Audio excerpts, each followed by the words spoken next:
ఇక అహ్మదాబాద్ విమాన ప్రమాద ఘటనలో మృతదేహాల గుర్తింపు ప్రక్రియ కొనసాగుతోంది. DNA టెస్ట్ పూర్తయిన మృతదేహాలు కుటుంబ సభ్యులకు అప్పగిస్తున్నారు.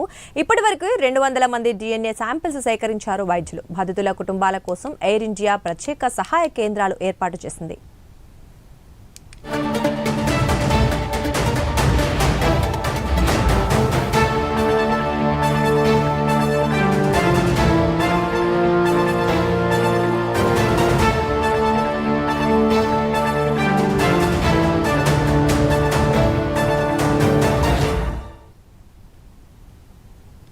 ఫోరెన్సిక్ నిపుణులు విమాన ప్రమాద ఘటనా స్థలానికి చేరుకున్నారు. డిజిటల్ వీడియో రికార్డు రికవరీ చేసుకున్నారు.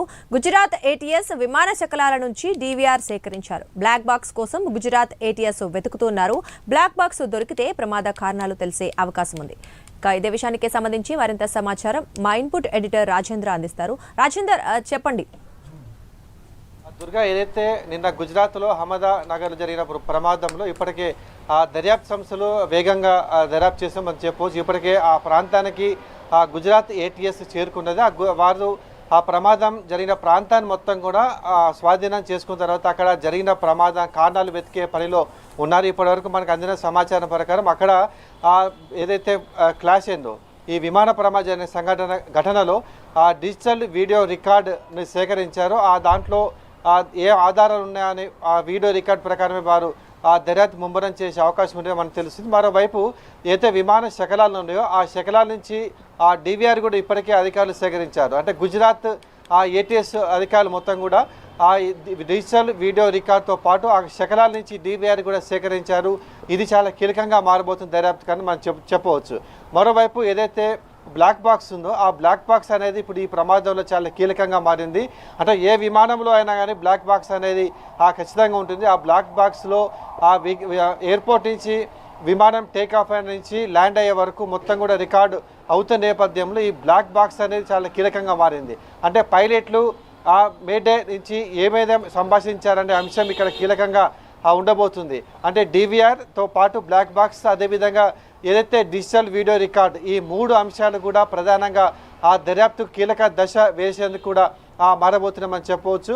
అయితే ఈ ప్రమాదంలో ఇప్పటికే 240 పైగా ప్రయాణికులతో పాటు అక్కడ ఉన్న వైద్య సిబ్బంది మృతి చెందిన నేపథ్యంలో వారిని గుర్తించే వీలుగా వారి మృతదేహాలకు ఇప్పటికే DNA పరీక్ష చేస్తున్నారు. ఆ DNA పరీక్ష చేసిన తర్వాత ఏదైతే బాధితులు వచ్చారో వారికి మృతుల బాడీస్ అప్పచెప్తున్నారు. అంటే దీనికి సంబంధించి సహాయ చర్యలు కూడా ముమ్మరంగా చేశారు. అక్కడ ఎలాంటి ఇబ్బందులు తలెత్తకుండా ఏర్పాట్లు గుజరాత్ ప్రభుత్వం చేసినా మనకు తెలుస్తుంది. ఇవాళ ఉదయమే ప్రధానమంత్రి నరేంద్ర మోదీతో పాటు విమాన రంగానికి చెందిన కేంద్ర విమానయానానికి సంబంధించిన అధికారులు కూడా ఎయిర్పోర్ట్కి చేరుకున్న తర్వాత ప్రమాదం ఏ విధంగా జరిగిన అంశాల మీద అన్ని కోణాలు కూడా దర్యాప్తు చేస్తున్నారు. ఇప్పటివరకు అయితే 200 మృతదేహాలకు DNA పరీక్షలు పూర్తి చేసిన తర్వాత ఆ రిపోర్ట్ ప్రకారమే ఆ బాధిత కుటుంబాలకు వారి మృతదేహాలు ఇప్పటికీ అప్పచెప్తున్నారు. ఇవాళ సాయంత్రం వరకు కూడా మరిన్ని DNA పరీక్షలు చేసే అవకాశం ఉన్నట్లుగా మనకు తెలుస్తుంది. ఇక రెండో వైపు చూసినట్లయితే దర్యాప్తుల్లో కీలకంగా ఇప్పుడు గుజరాత్ ఏటీఎస్ వారు ఆ ప్రాంతాన్ని చేరుకున్న తర్వాత ప్రమాద ఘటన కారణాలు అసలు ఏమై ఉంటాయనే అంశం మీద సాంకేతిక కారణమా లేకపోతే వేరే ప్రమాద అనే అంశాల మీద ఇప్పటికే దృష్టి సారించిన నేపథ్యంలో ఆ విధంగా దర్యాప్తు చేసేందుకు వీలుగా మరోవైపు డీజీసీ అధికారులు కూడా అక్కడ చేరుకున్న నేపథ్యంలో అందరూ కూడా క్రోడీకరించి అసలు ప్రమాదానికి కారణం ఏంది అనే అంశం మీద కూడా ఒక క్లారిటీ వచ్చే అవకాశం మనకు కనిపిస్తుంది.